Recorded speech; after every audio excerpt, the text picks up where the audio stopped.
Hey fellas. Well, now that I'm finished with my XYZ reviews, I'm prepping to close out this year in my current direction, as well as having some stuff for a potential new one in 2020.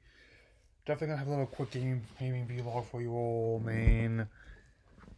As I pointed out before, if anyone wants to join me online, my my IDs are in the channel description now. So, the Game Awards have come and gone, and it was kind of underwhelming show overall, but it was nice to get official confirmation about the PlayStation 5 and the apparently Project Scarlet now being the Xbox Series X, because that's not confusing at all. Oh, and hopefully, I will admit it does look impressive. Impressive. And even though there's no reveal about new Smash Fighters yet, it's still confirmed it's going to be there before Leap Day 2020. And hopefully we'll see it before then. And as with other stuff. And on that note, we're going to update for Tetris 99 of the Maximus Team Battle mode. I actually enjoyed playing with that. And even more so because there have been new titles for our new Nintendo Online apps, where we've got Journey of Silius is on the Nintendo app, along with another one I think is very underrated, and Crystallis. Well, it's both ones that came from 1990, and there have a lot of dark elements to those ones. I think even though Jillian Silly has aged more, Crystallis is actually pretty good for an NES game, and it's not really a stretch for this kind of plot anymore.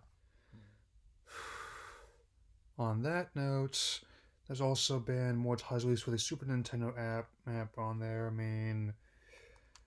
Breath of Fire 2, the sequel to First Breath of Fire. I'm not most familiar with these RPGs. I didn't even play them when they were ported to Game Boy Advance.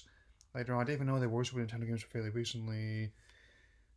But I might play those more as soon as I figure some of them out.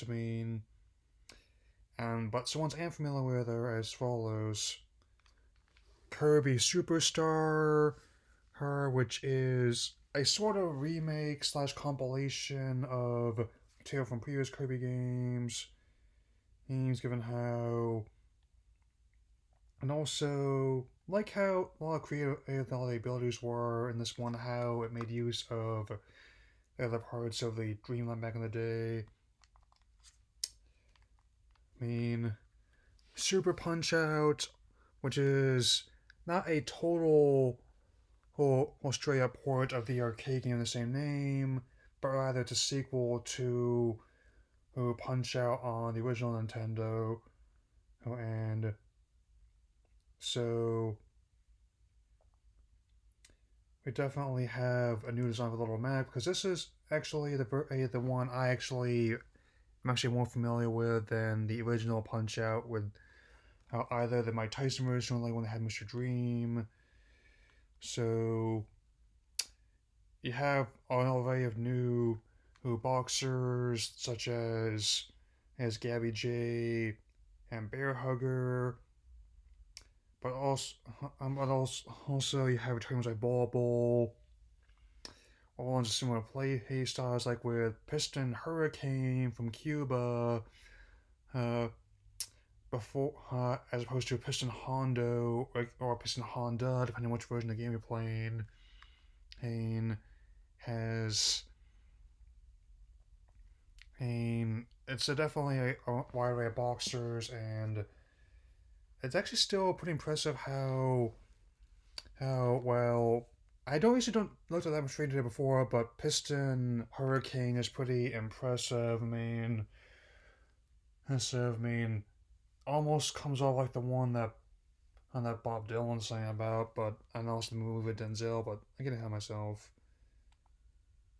As Doc Lewis says, it's not about brawling, it's about finesse.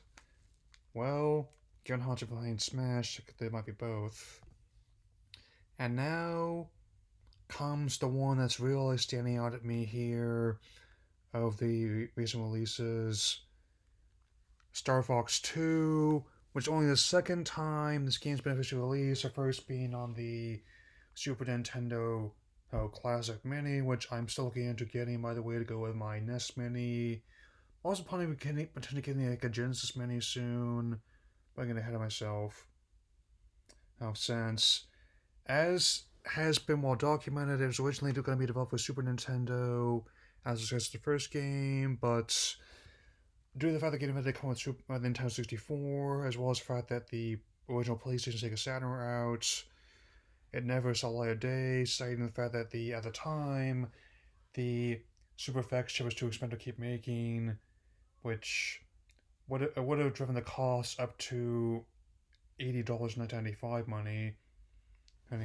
So, and many ideas from this game were used in later titles, most notably with the main plot and gameplay style influencing Star Wars 64, and how, especially given how it uses Team Star Wolf, as well as the fact that they retconned James McLeod being killed by a former partner, Padma Dengar, with only Peppy here surviving, and on top of that, you have the usual wingman of I just mentioned Peppy, but also Slippy and Falco Lombardi in the first game, but also how you have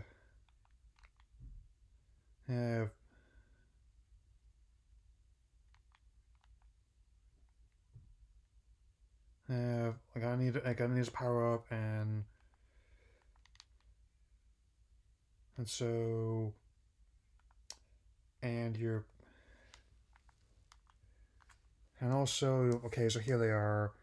You have a one named Miyu who resembles a lynx, and Faye who's a dog. And even though I'll admit, yeah, I think a lot of the people point out that the one state-of-the-art tech has definitely aged since originally intended to be released, but if I'm being totally honest, this is a title that would have potentially pushed the Super NES to its limits if it had come out when and it was as originally meant to. I could tell that just by playing not only this official version, but also how the ROM for the 90% complete Peach game that leaked online a few years ago. I mean, I actually played it on emulators, and I could definitely tell that even when a time where the same year as the PlayStation and the Sega Saturn came out, which really could tend to do with things with like having like optical discs and carts. The fact that they were able to develop a game that pushed the Super NES that far was actually honestly mind blowing. And keep in mind that's not something that's done for this console generation or even the 2000s. That would have been released in 1995. I mean, a full year before the Nintendo 64 came out, and I'll also remind you how the same year that had Killer Instinct and Donkey Kong Country 2 came out in the same system. And to see, that always amused me, rather than trying to who do that right away. I like it when they take advantage of a console being pushed to its limits and still have a functional product in there. I mean, and I also like the plot is just as simple as it can be. He and also how it kind of on top of resembling a lot of old Super Aviation shows like Thunderbirds, so basically kind of like what influenced Team America. Uh, the way you're just going in, fighting other pilots and blowing up weapons, and just before Cornelia is destroyed, it's basically Star Wars, in a sense, man. And it's even gotten kind of silly where apparently in Europe they had to change the title oh, more than once, because this isn't called Star Fox in the UK, it's called Lilac Wars. Hers, but Lucas told me to change it so it would not be confused with Star Wars. Hers, because right about when Phantom Menace is going to come out, which is kind of interesting. Hey, nowadays where here we have stormtroopers and Mickey and Jedi was walking around Disneyland. Nobody seems to care that much. But yeah, I mean, even though I'm not the biggest Star Fox fan, and it's not even though it's my favorite Nintendo franchise, it's definitely on the list. I can't go as far as say top 5, but definitely a top 10.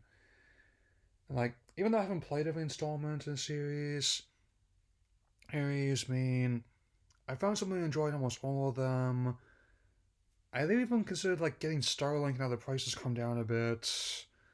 It even has me they've slashed our prices because the version on this system um lets me play as Star Fox and also there's some pilots I think of the other wingman, but that's all I got to say for now. I'll definitely have some of my other reviews ready to go, including some one that are going to be on like Times Star Wars next week, and I will talk to you all later.